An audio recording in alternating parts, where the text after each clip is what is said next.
Welcome back to Plant Soil Science Spotlight. My name is Josh Lofton, and today we're here again with some of our graduate students in the department. And Vaughn, tell me a little bit about yourself. Well, my name is Vaughn Reed. I'm from Western Kentucky, and I've been here as a master's and a PhD student since 2016.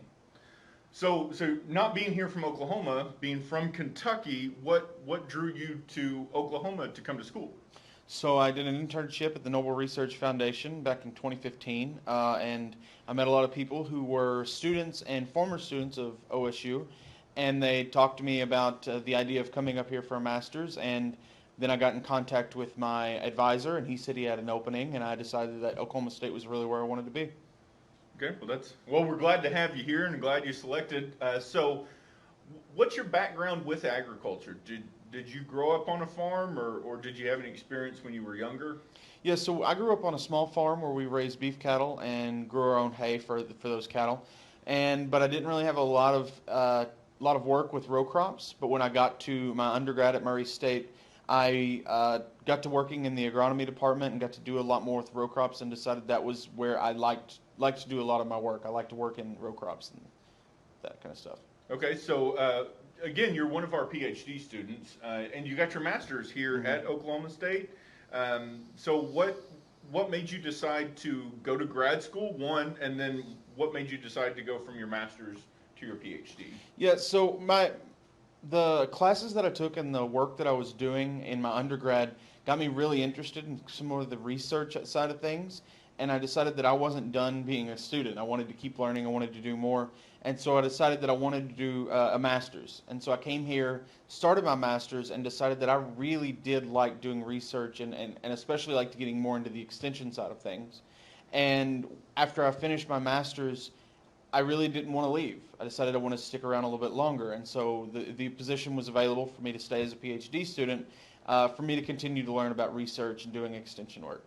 So what was your master's about? So my master's was mainly focused on double crops fertilization, and so we were looking at nutrient-rich strips on farm trials across the state for mainly soybeans, but we also worked in grain sorghum and sunflowers.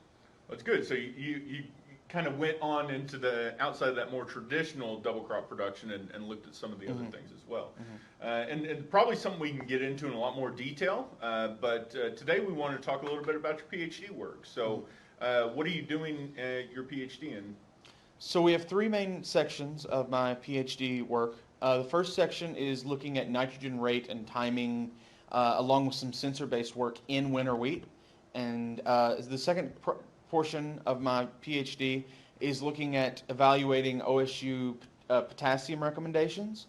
And then the last one is looking at potassium foliar fertilizers in soybeans. Okay, so let's take a look at some of that potassium work. So are you looking at potassium in all crops, or is there a particular crop of interest? Yeah, we're only focusing in on soybeans, Okay. and it was based on some questions that we had from my master's work of whether OSU rates were working very well all the time for soybeans, and so we wanted to evaluate how well those rate recommendations were working. So if we move on to the foliar aspects, what are you kind of looking at on foliar fertilizers? What's kind of your main hope to find? So whenever you start looking on the market commercially for foliar fertilizers, in potassium, they aren't a one-size-fits-all. There's a lot of them that have different molecular compounds within that foliar mix. And so there's not a lot of research out there looking at how well soybeans can uptake foliar fertilizers and potassium in general, but also how that is affected, their uptake is affected by different compounds of the potassium. And so two of the ones that we're looking at is potassium hydroxide and potassium acetate. And so how well those two different compounds, how well the soybean plant can actually take those in. Well, foliar fertilizers is one thing we get a question about all the time. Do they work? Do the products differ? So what are you guys starting to find in some of your initial work, if you will? So in the first 2 years of our field project, we did have a foliar fertilizer aspect, and we did not see a lot of impact on applying any foliar fertilizers. We always saw that applying a pre-plant with a pre-plant dry, as anybody would for a potassium fertilizer, always worked, and foliar fertilizer never really helped us remove any deficiencies. But we're not done looking. We want to see. We're starting a greenhouse study that we actually planted this week. That's going to delve further into that and see if we can get any real good data out of any foliar fertilizers. So looking at not only the uptake then, but kind of isolating it from the soil-based Yes. fertility Yeah. programs. Yes. Okay, very good. Now let's move to the other kind of half of your project and look at sensor-based nitrogen. I know everybody gets real excited as we continue to develop and refine sensor-based nitrogen and the nitrogen algorithm. So tell me a little bit about what you're focusing on there. So the trial is mainly focusing on nitrogen timing and rate, and then we're looking at using those at a timing and a rate to further hone in our sensor-based calculation. And so we have two timings, a pre and then a pre-plant, and then a top dress timing, which is around end of February, beginning of March, and then also 4 different rates within that. And so while we haven't been able to hone in or make any changes to our algorithm yet based upon the first year's data, we have been seeing that most of the time our top dress, actually every time, our top dress application is beating our pre-plant. And so that's been a really good find within our data. That backs up some of the other trials that we've done in the past. It's really good because it almost provides a safety net of how good is this wheat going to be this year, and Right. that's kind of what I'm Right. going to start managing for. So do you think is that a good safe approach, or do you always like a little bit up front, or is just kind of having that good look at the wheat crop on kind of maybe a month down the road, a couple months down the road, going and putting my nitrogen is that a good method?